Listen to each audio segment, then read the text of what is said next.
Minamadali na ang pagpasa sa SK Reform Bill. Maraming proyekto na kasi ng mga barangay ang naantala. Nagbabalita, KC Zalavarria.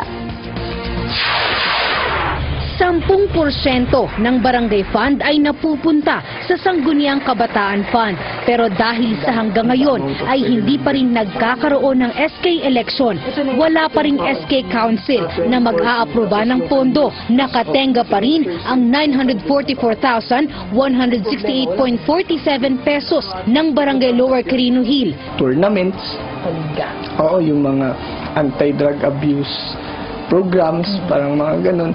Livelihood, capability building, leadership trainings, yung mga yan. Yan yung mga tutulong sana sa youth sector.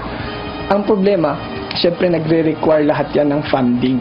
Na-hamper lahat ng programs dahil dun sa hindi natin magamit. Pabor ang National Youth Parliament sa pagkakapospon ng SK elections noong Oktubre 2013. Ito ay kung siguradong marereforma at maoorganisa ang bill. Welcome natin sapagkat nakikita natin na humihingi sila ng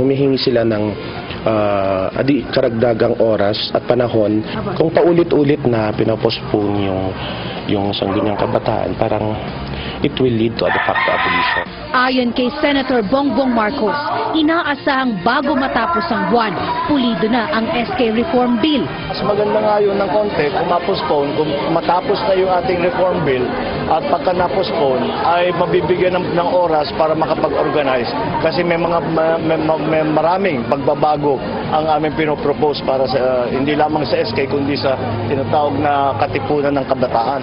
Sa ngayon, pasado na sa ikatlo at huling pagdinig ang SK elections postponement para sa Oktubre 2016.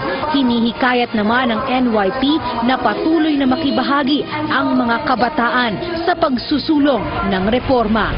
KC Zalavarria, ABS-CBN News.